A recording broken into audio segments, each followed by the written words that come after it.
The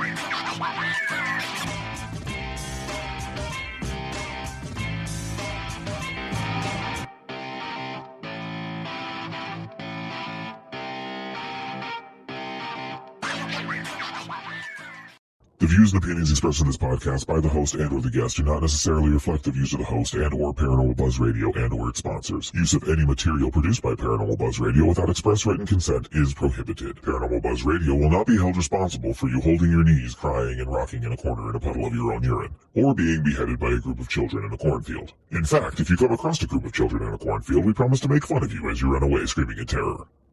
Listener discretion is advised. You are now entering the all-consuming realm of Shay's Paranormal Chat, where the things that are better left unsaid are actually said. Shut up and sit down.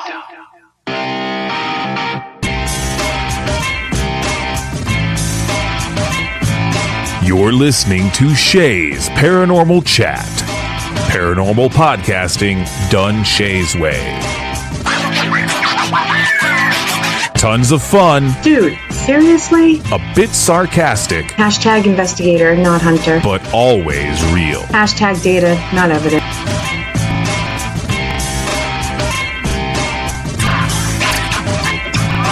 Don't get your panties in a twist. Oh my god, really? This is real, raw conversation.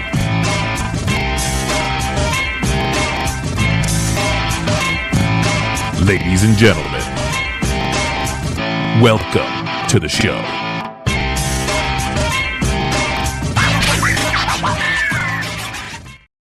Good evening, everybody. TGIF as always, and I'm sorry to inform you, tonight's show is pre-recorded, and I hear all the ahs already. But do not get upset because we have an awesome, awesome guest. We have Amanda Woomer from Spook-Eats. Hey girl, how you doing? I'm good. How are you? I am good. I'm happy to have you here. I'm happy to be on. I'm excited to finally make it. Yes, me too. This has been in the works for a while, but with the pandemic, it's like you have more time, but less time to do stuff. Like, it doesn't make sense to me. It's bizarre. Like, I feel like I'm busier now since I've stopped working. Yes. Than I've ever been before. And I'm like, how is that even possible? Yep. So I have no idea what's going on. Yeah. If it wasn't for the days of week underwear that my mother got me, I would have no idea. And even then, it's questionable sometimes. Yes, hey. So for anybody listening, we're not sure when this will air, so I just like throwing the date out there. Today is April 30th, and we're still right in the midst of the stay-at-home orders for most states. So just wanted to let you guys know when this was recorded. So any new information that comes out when this is recorded, I'll also share. If she has any events, I'll make sure I get those out there too, because we can't actually say what events are coming up because we have no idea. Right? It's been interesting as I just watch the events drop like flies. Yeah. It's sad. But you got to do what's best for the health of people. That has to come first. Yeah. So, and I've been home since March 16th now.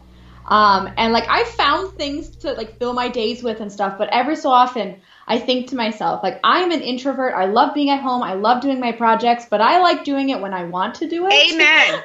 Yes. Me Not like too. being forced to do it. And it's like, I feel like, I want to go somewhere and do something. I'm not sure what, but I just want to be able to go. So someday soon, hopefully. I am the same way. I am very stay-at-home oriented, very introverted. But as soon as you have that choice taken away, you want all of a sudden you don't like it anymore. Yeah, exactly. Exactly. I get it. So let's start off here. You want to explain to everybody, in case there's like that one person out there that does not know who you are. Do you want to explain what Spook-Eats is? So Spook-Eats is a paranormal website where I focus on haunted restaurants, bars, and hotels. And I like to go to the places, try the food, review the food, and then also share the ghost stories at these places. I found over the years that so many haunted locations are either really difficult to access to the general public, and then once you get into these places, a lot of times, like, they don't have electricity, they don't have heat, they don't have bathrooms. So unless you're like a hardcore paranormal investigator, that might not be like your ideal Friday night. So these places, like the restaurants and the bars and cafes, they're already open to the general public. They already want people to come in.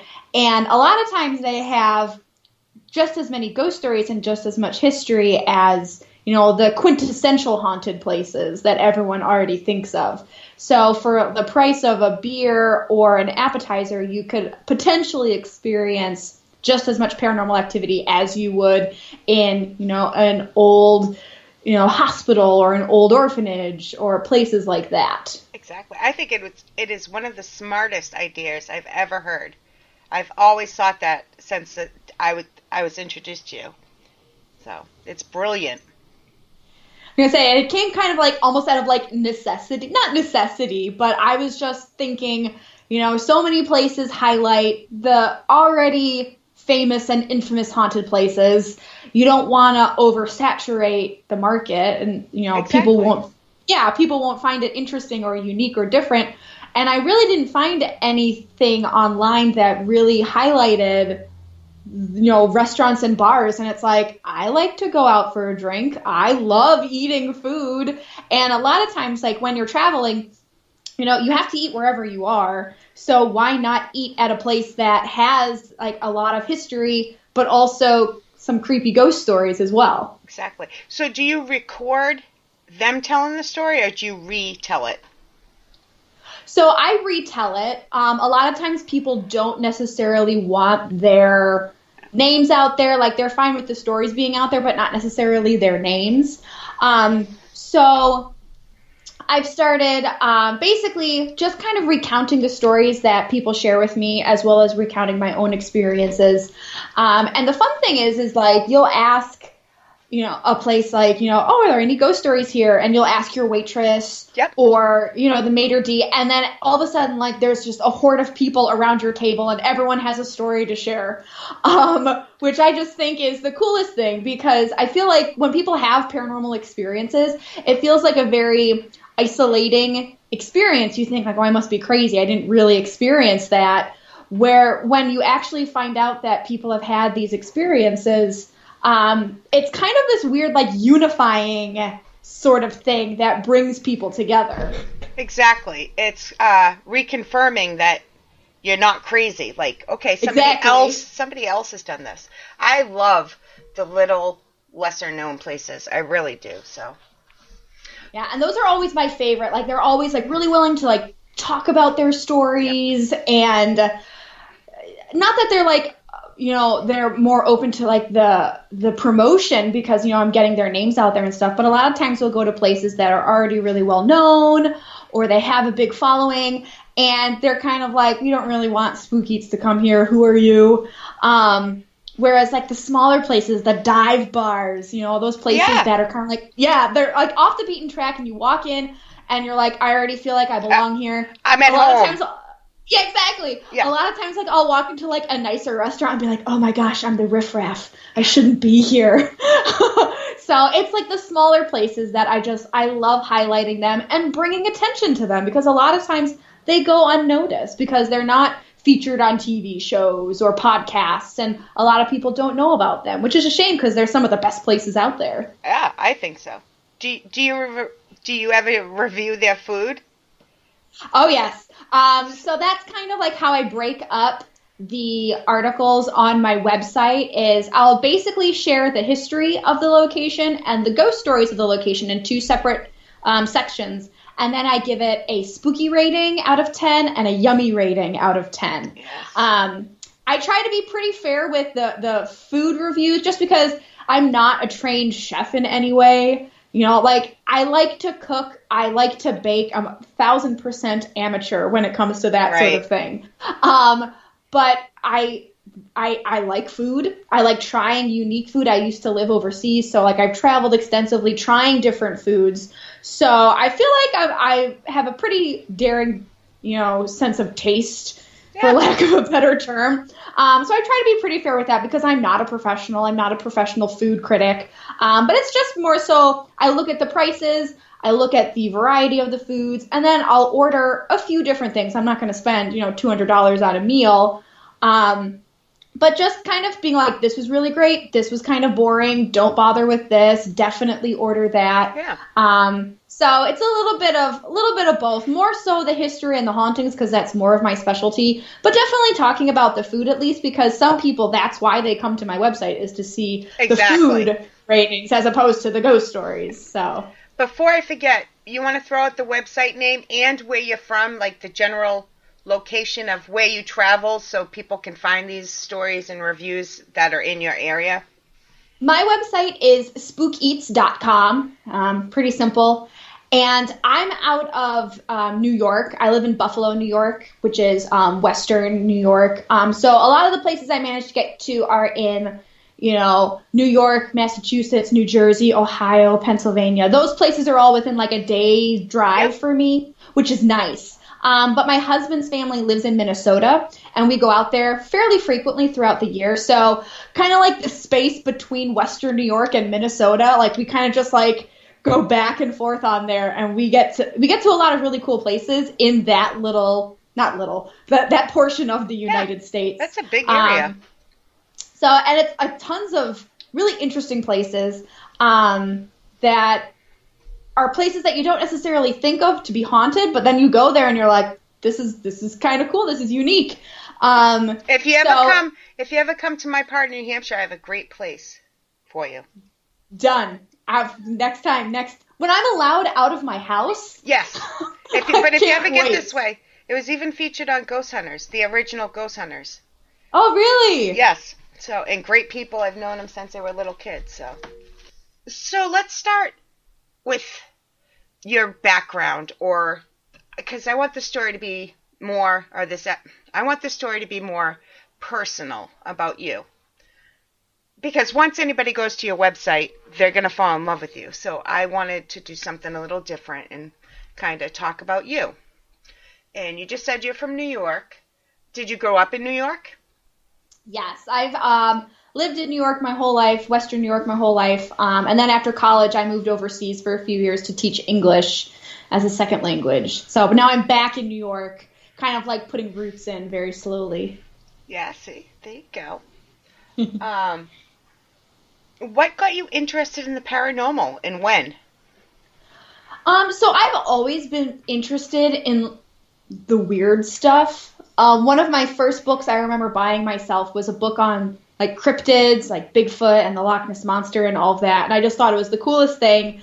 And when I was about 7 years old, I had, my first experience with the paranormal. I always joke saying it's like my origin story. Like so many other investigators out there, they have like that moment where they experience something, they saw something, and usually they're a little kid when it happens. So when I was about 7 years old, I was lying in my bed and very comfortable. I wasn't like tossing and turning or trying to fall asleep. I was just laying there. And out in my hallway, I saw an old woman walking by, and we didn't have an old woman living with us. Like my grandparents weren't visiting or anything. And I remember she was in like a bathrobe with slippers, and she had bedhead, like really, really crazy bedhead. And I remember she stopped, turned to look at me, and then continued walking into what is my parents' linen closet. And it took about a second and a half for me to like scream for my mom because I was absolutely petrified. And she actually ran through the old lady, like she didn't see her at all. And I watched this happen. And, she was like, oh, it was just a bad dream. And I was like, no, like I'm awake. I'm wide awake. I did not just wake up from this. And so that was like my first experience with anything bizarre and paranormal. And that was the only time anything like that ever happened. I didn't grow up in a haunted house. I never say that to people. Like, I don't feel like I grew up in a haunted house at all. That was the only time I ever experienced anything like that. at my parents' house. Years later, probably about 10 years later, my parents did share with me that the previous owner was an old lady and she did die in the house and her bedroom was my bedroom. So wow. I appreciated that they at least waited until I was a little bit older to tell me that. And then I moved out and went to college, so it was fine. But so that was like my very, very first experience with the paranormal. And then from there, I just got more interested in it.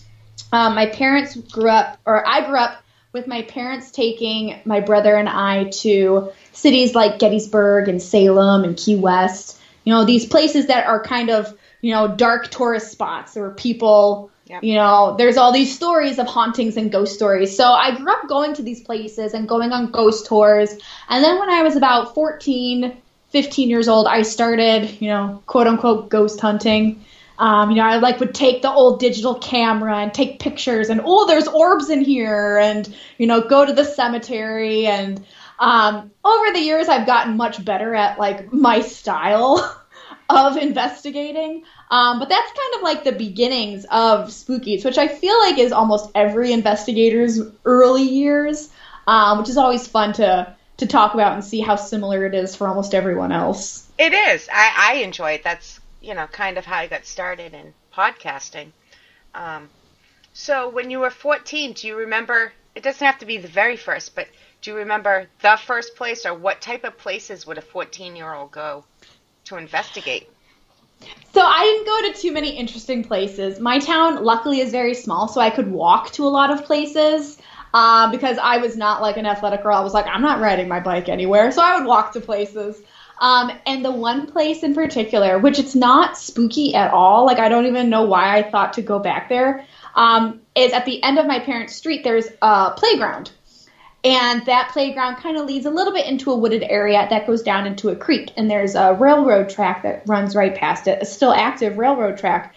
And my next door neighbor, she was adopted. So her parents, natural born son, I guess, for the lack of a better term, he passed away probably like 20 years prior to this from playing on the railroad tracks down by that playground. So she and I decided to take the digital camera and go down to the end of the playground to see what we could see. And I was, doing the classic, like, take 3 pictures of the same place at the same time so you can debunk things. And jokingly, we said, all right, all you spirits, line up in a row. We're going to take a picture for you. And in hindsight, I don't really necessarily think it was anything because I'm not a huge believer in them anymore. But I had in this photo, the first and last photo were totally like normal. There was nothing in it. And in the middle photo, there were 3 orbs of 3 different sizes, all in a perfect row. I have a hard time with orbs now. Yeah, but at 14... I know. At 14, I was like, oh my gosh, we caught these 3 ghosts, and they all stood in a line for us after we asked them to. So, like, that was, like, that's my first, like, conscious memory of investigating and thinking that I got something. And it just kind of, like, propelled me even more forward because I was convinced that I had captured something at the end of my street. And it's one of those things where I always tell people, like, you don't have to go to, cemeteries or haunted houses. Like, I feel like a ghost would be anywhere. Any place can technically be haunted. You just have to kind of, like, seek them out. More places might be more, concentrated. If you go to a place, like Gettysburg that had an actual battle take place, that's more concentrated and the energy is heavier there as opposed to, the playground at the end of my parents' street. Yep. But at the time, I was convinced it was super impressive. It's a story I still like to tell people because it is one of my first, like, memories as, like, a ghost hunter, quote unquote. But whether or not it was anything, I don't know. Again, I'm not a huge orb supporter, but at 14, it blew my mind. But who knows if you didn't get those 3 quote unquote orbs in that picture? Who knows if your journey would have ever continued as far as it has. It might have just sparked enough, like, now we got to keep going. Now we need more answers. True. So, no, I should thank those 3 orbs in that photo. So that was at 14. And so at 17, your parents told you, well, there really was a woman. So what was the next step? Like, was there something in between there, or did you just continue for 3 years on that path? And Yeah, it was just kind of off and on. It wasn't like every Friday night Right. I would go do stuff. It was definitely very well, sporadic at early 14, on. 15 years old, you also got introduced to boys. It was so funny. I never really did anything. I never really dated anyone until I met my husband when I was like 23, 24. So I skipped, luckily, like the awkward teenage dating years. Thank goodness. I had a few crushes, and like the way those went, I was like, thank God I never really dated anyone. See, that is luck. That is good. Trust me. Yeah. But I didn't really do too much on my own. Again, like I would join other groups every so often. I have a couple girlfriends that they've had different paranormal teams over the years that I would kind of join them every so often as like a guest investigator, but nothing was ever super concrete. I grew up right around 14, 15. I joined a local theater group, and every good theater has a good ghost story. Of course. Of course. So, of course, they had their ghost stories and stuff. So that was really where I spent most of my time, whether it was just doing, like, shows and stuff, like the artsy-fartsy nerd that I was, or investigating. Like, that was where I did most of my time looking for things and trying to capture evidence. So, again, in those early years, once I kind of had this theater as kind of like my home base almost, that was where I did most of my work. And even to this day, people will ask me, what's the most active place you visited or your favorite place? And I always go back to that one theater because just over the last 15, however many years I've been there, I've had so many experiences because I've spent so much time there. Exactly. So I would say it's like my spooky home away from home, which I love it there. Exactly. And I don't think that's nerdy or whatever. I can't remember the word you used. My daughter is into musical theater. And it takes a lot of courage to do that. Any part of it. A little bit of craziness, a little bit of insanity. Oh, she definitely has that too. So her first play ever, she played Wendy in Peter Pan. Like, oh my gosh! Like she got thrown in. So yeah. I'm gonna say that's trial by fire right there. Yeah. So. So when did Spook-Eats start? Spook-Eats was kind of floating around in my brain for a few years. Probably when I was about 23, 24, I started really thinking about... You look like you're 23 right now. Thank you. No, I just turned 30. Oh, you do. You look like 23, 24, so... Thanks. You're welcome. No, someone recently asked me if I had just gotten my driver's permit, and I was like, no, bro. Like... No, but thank you. Yeah. Don't look 16 at all. But I kind of got this idea to create a travel website that focused on the spooky places that I always loved visiting. I love travel. I've been traveling, my whole life internationally since I was 12. So travel is a huge piece of who I am. And so is the paranormal. So I was like, they go hand in hand with each other. You travel to haunted locations.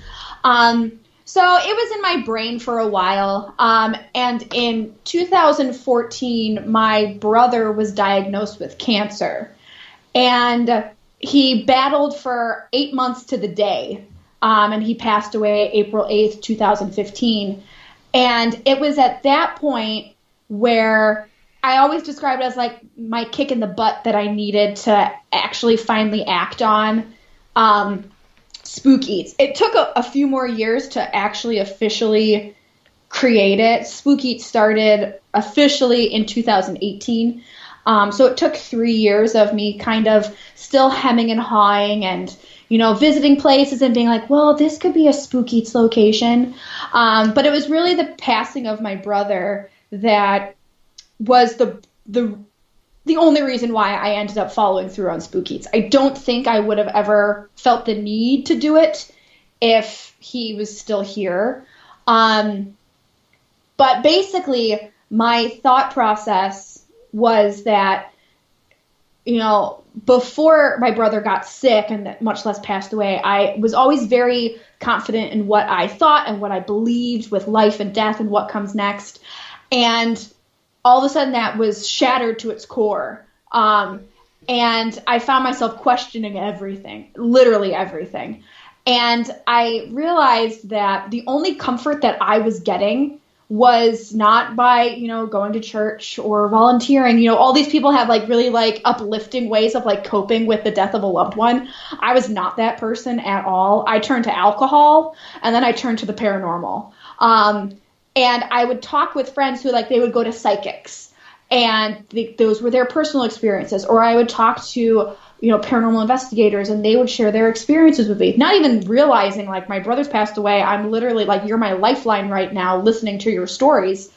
And I realized that the only thing that really was bringing me comfort was these stories of the paranormal and, the kind of the journey to find proof of life after death by communicating with, with these spirits. And I definitely, after a while of finding a lot of comfort from these stories, realized I can't be the only person that's ever lost someone and then question what comes next, what can possibly come next. So that was kind of another reason why I focused on restaurants, bars, and hotels and places that are already open to the public, because other people are out there searching for answers after losing a friend or a loved one.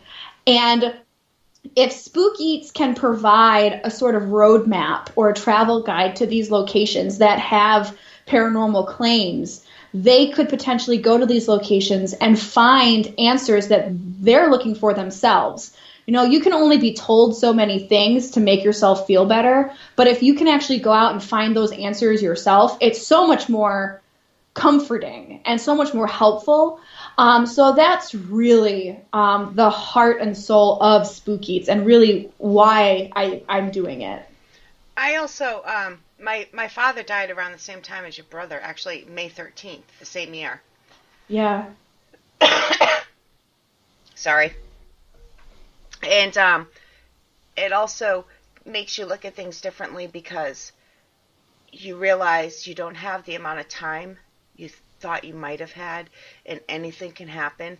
And then you add the death of a loved one, and you need somewhere to put your energy into to take the focus off. Does that make sense to you? Oh, 100%. Yeah. And again, some of the places I've investigated, I share evidence with people or EVPs or photos, and it's you see that it's helping other people too. So Exactly. It's you're finding answers for yourself, but then also sharing it with other people. And it's this weird sort of recovery from everything being shaken, that it's been the most therapeutic thing for me to be able to find something to fill my days with and kind of a purpose. A focus, a purpose. Yes, to not only help myself, but hopefully potentially help others too. Exactly. You have a husband? Do you have any children? I'm actually pregnant with my firstborn right now. Oh, I'm pretending I don't know that. How does your husband handle all the paranormal? It's been interesting. He's actually the son of a pastor. So right away I'm like, is this okay? Because I know it's not going anywhere in my life. Yeah, it's I'm sorry, but I found out that Mr. Spook-Eats, as I call him on podcasts, he used to go to cemeteries and haunted places when he was, a young teenager, a young man, before I knew him. And he would go with, his buddies and some girls that they thought were cute. And, we're going to go ghost hunting. We're going to, let's record some messages and see if we get anything. And the whole point was to get the girls to freak out and cling to them. Of course. Of course. That's brilliant. Yeah. Brownie points for the way he tried. Exactly. The technique he used. Yes. I was going to say points for creativity. There you go. So when I was first starting out with this, I was is this okay? Because I know, especially in certain Christian groups, speaking with the dead and things like that. It's like a huge no-no. And he goes, oh no, I think it's super cool. So he's totally fine with it, but his only rule is do not bring anything home with you. And I'm 100% on board with that. Like, that's totally fine. I have some friends who are investigators that they're like, oh no, I love it when things follow me home. I love living in a haunted house. And I'm always like, no. I like going to haunted places. I don't want to sleep in a haunted place. I don't want my house to be a haunted place. I don't understand that either. Like, yeah, no. Like, I want to be able to sleep at night and not think, because I live in an old house.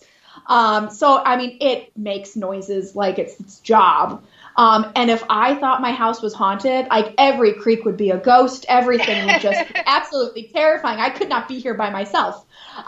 So that's his only rule, and I'm 100% okay with that because I'm in complete agreement. I don't want my house to be haunted. So I'm one that thinks we don't always have control over that, but we need to take precaution and protection measures. Do you use any protection measures? So I do a little bit. Basically, when I am leaving a location, I have kind of like my little routine that I go through where I just kind of like say, you know, thank you so much. You know, I enjoyed being here, but, you know, you cannot follow me. That kind of typical thing. I have been to some locations that have offered me holy water, which is disturbing after the fact, where I'm like, oh God, like, what's here that I didn't know about? Like, holy water. I do like burning sage and Palo Santo, but that's more so for the smell, not to sound like a basic white girl. Like, oh, I like how it smells. Yeah. But it's true. So I do little things like that. Since being pregnant, I've only gone to locations that I'm very comfortable there, and I've been there before, so I know it's like quote unquote safe. But obviously since lockdown, there hasn't been much investigating anymore. But I do a little bit of precautionary things. And again, like, there are some places that I've been to by myself. I've been there for, you know, years and years and years, and nothing has ever followed me home. So I'm hoping that they find me, like, particularly boring or something and not worthy of. I also think it's also a matter of intent. You're stating your intent. Thank you. It was great meeting you, but you cannot come home with me. Yeah. I think that's half the battle. Whatever works for people, works for people. Whatever you believe is going to work, that's what you need to use. Yeah. And so far, like, so good. So far, so good. Like, everything has kind of gone according to plan, and I should knock on wood now, just in case. But nothing has ever followed me home yet that I know of. So that's all I can really ask for. Exactly. Have you ever been to any spooky places overseas?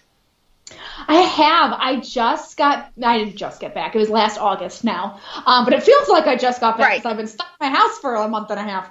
My family, my husband and my parents, we went to England, Scotland, and Wales last summer for 3 weeks. We rented a car and just drove around the UK, which was terrifying because you're on the opposite side of the car and the opposite side of the road, and half the time the roads are like a little too narrow for two cars, and there's a brick wall next to you. It can't be worse than driving in New York, where you're from, or Massachusetts, where I grew up. But the opposite side of the road, and it was weird. But a bunch of places we went to, almost every city we went to, there was, you know, haunted pubs and stuff. And it was so funny because, you know, we would go to a place and, you know, it would say like, oh, this pub was built in the 13th century, but it's not the oldest in town. And I was like, oh, of course it's not. Why would it be? Like, here in America, we have buildings from like maybe the 1700s, if you're lucky. And over there, it's like, oh, the 1200s. It's fine. No big deal. It's a bar. No big deal. Yeah. Yeah, no big deal. And but my favorite, we stopped at a restaurant and hotel called the Drover's Inn in Scotland. And it is your quintessential, it just looks like a haunted pub. Like, you walk in, the floor is like sticky from centuries of beer spillage. There's, you know, candles are burning everywhere. There's a fireplace. There's swords everywhere. There's taxidermy everywhere. So that was a really cool place that I went to.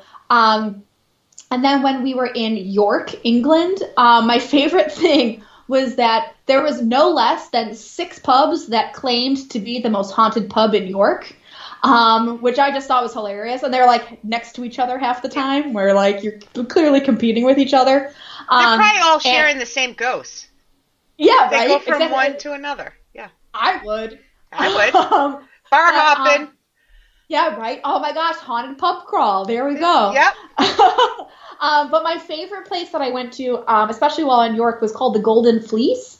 And it's at the base of this street called the Shambles. And the Shambles is basically the inspiration for Diagon Alley in Harry Potter.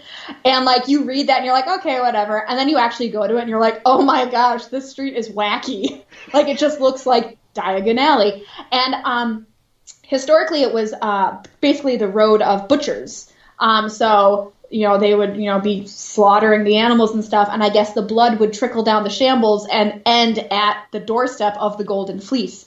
So that in and of itself was kind of, you know, macabre. Yeah. And then we go in to get a pint, because you're in England, it's what you do. And I'm at the bar, and also, like, I look over, and there's a human skull in a box. And it was, I don't even know who it was. I can't remember. My apologies to whoever this deceased person is. They were, like, executed for something. So I'm like, only in England would you have, like, an executed person's head next to the bar, next to the cask ales, of course. So it was just, I like England. They're fun. I would love to go. I'd be like, here's to you, bud. I would drink a shot Exactly. for him. Give me a pint and a shot, and one for him, too. Yeah, right? Pour some libations, we're good to go. Yep. So I have a few more questions for you. So after 14, but before you started Spook-Eats, you said you went with groups, correct? So you have done some actual paranormal investigating as an adult. What is the best data? I hate the word evidence. What is the best data you've ever collected, if any? Yes. This is a good question. So since starting Spook-Eats, I've definitely gotten more, I won't say the word professional, because that's just, I feel like, very pretentious when it comes to the paranormal. There's no professional paranormal investigators, but you can do it professionally. Like, you can be professional when you're doing it. I like that. Yes, we'll go with that. Yeah. So I've been doing it a lot more lately. I have a heck of a lot more equipment, and much better equipment than I did at 14. But the place where I got the absolute best data was at this theater that I grew up going to. It's called the Ghost Light Theater in North Tonawanda. No pun intended. I know. Everyone always says that, like, ghost as in, like, boo, ghost light. And I was like, yeah, the ghost light. And that comes from, I guess, a theater superstition is that you always leave a light on in your theater for the ghosts. It's the ghost light. So I guess, like, right now with the pandemic happening, all these theaters are closed. They should all have their ghost lights on. But it was about a year or so after my brother had passed away. And it was a private investigation only open to theater members. It was a sort of fundraiser for the building. If you raised a certain amount of money, you could come and investigate the theater for 4 or 5 hours. And I was there. My parents were there. The owners, his son was there, and he was one of my brother's best friends. He was like a brother. And while I was investigating, I was down in the basement with my one girlfriend who has a team, and it was just the two of us. We were on opposite sides. We even said, like, we're splitting up. Like, I don't want to hear you. You don't want to hear me. Let's go our separate ways. And I was doing a little EVP session, and I don't know why it was put on my heart to talk to my brother, because, like, my rule is I don't try to communicate with friends or family who have passed on. Me too. Because it's a slippery slope. Like, you could become absolutely obsessed with it, and you don't necessarily know who exactly you're talking to. You'd like to think this is who you're talking to, but you might not be quite right. So, but for whatever reason, it went against my personal rule, and I just was sitting there, you know, asking all of, like, the professionally questions. And finally I was like, dude, I just need to know. Are you okay? I just need to know that you're okay, and then I'll be okay. And that was all I asked, and then I kind of, like, kept going through, like, my usual kind of questions. And obviously at the time I didn't realize it, but the next day when I was reviewing it, I captured an EVP down in the basement of an answer to that question. And it sounded like my brother when he was about 11 years old. So he passed away when he was 19. But 11 was about like the height of his career at this theater. Like he played Oliver in Oliver Twist. Like he was, he was adorable. So it sounded like my brother at about 11 years old saying, "I'm fine." And it's like you can hear the echo.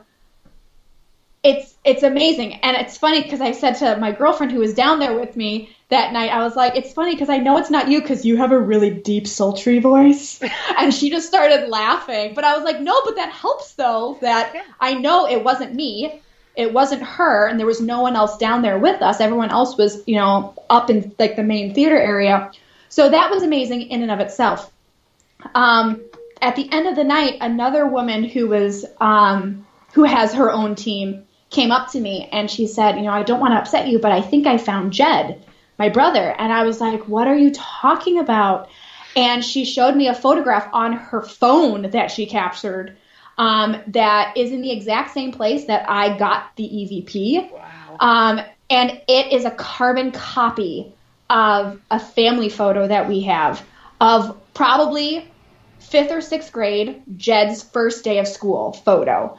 I mean, and you can see like his long brown shaggy hair. You can see his face. You can see he's got a green t-shirt on. You can see the backpack. And it's mind-boggling. Like you look at it and people have said, well, it's clearly photoshopped. And I say to them, it's an old family photo with like negatives and stuff. How would she? Exactly. She has no access to this photo. And it was on her phone with like the timestamp on it and everything. Yeah. So I always say, like, if I had just gotten that photograph, that would have been enough for me. And if I had just gotten the EVP, that would have been enough. But you put them together? I know. It's so cool. It is. I love this story. I do. Yes. I love one thing happening is cool. But then you get 2 or 3 things all at once, and come on. Yeah, it's harder to kind of argue against it, because it's like we have this voice that sounds like Jed, and you have this photo that looks like Jed. And I'm sure some people time. are like, you just wanted it to be him. Well, first of all, 2 things from 2 different people makes me doubt it was a wish. But maybe you did wish for it and you got it, and who cares? Like, I love this story. And like that was the only time again I've ever reached out, which is even weirder. So that's the third thing. Yeah. And it's the only time I've ever gotten anything like that. Like, I think because I'm not seeking him out anymore. And I think it was also very shortly after he had passed away. And I think I had more dreams with him. So you were feeling him. Yes. I felt him so much more that first year or 2 after he had passed away. Whereas like now I feel like he knows I'm okay. I'm doing okay. I don't need the confirmation. But at that moment I said, I just need to know. That's the only thing I need. And he let me know. And the one time you needed it, you got it. So yep. Don't let those naysayers, I get it, but I get where they're coming from. But sometimes God works in mysterious ways, and you do get what you need when you need it. So, all right, one more question, and then I have a little game I'm going to play. Okay. What are your goals for either paranormal investigating or Spook-Eats? I guess my overall goal is for the website and kind of the the travel list of sorts, with the database, to grow enough that a fair amount of people know of it and they go to it and they visit it. Again, like the main reason why I started this was because I lost a loved one. Yeah. And a lot of people that I've connected with over the years because of Spook-Eats have also lost loved ones. So if Spook-Eats can continue to grow to a point where people who are in search of answers and kind of need a guide of sorts to kind of show them places to go to potentially find answers, that if that's all that Spook-Eats ever is, I'm thrilled because right now it's therapeutic for myself. And I'm hoping that it'll be therapeutic for other people as well. You know, people always have dreams of like, oh, I want to be on TV or, you know, I want to, all that. And I'm like, no. Like, I don't. I'm content. I love writing. Yeah. I just recently published my first book. Since quarantine, I've finished 2 picture books for younger kids. And I'm working on another like big kid book. So like if I can like continue to write and create travel guides, spooky travel guides for people to be able to take and go on their own haunted journeys and expeditions of sorts, that's all I want. And I think if I can do that and people actually would like want to read the things that I'm writing, that's huge. That's like a dream come true for me. Yeah, so that's really all that I want. You're helping more than just one person, though. Every time you tell a story, not only let's say it's a waitress told you her quote-unquote ghost story, you're helping that waitress and you're helping the ghost she encountered. You're telling both their stories in one. Yeah, it's so like that's true. There's one place in particular in Western New York that's very against talking about their haunting. And I'd be out back with the microphone, but hey, come here, talk to me. Exactly. And they're just, it kills me because like there's no doubt that there's something there.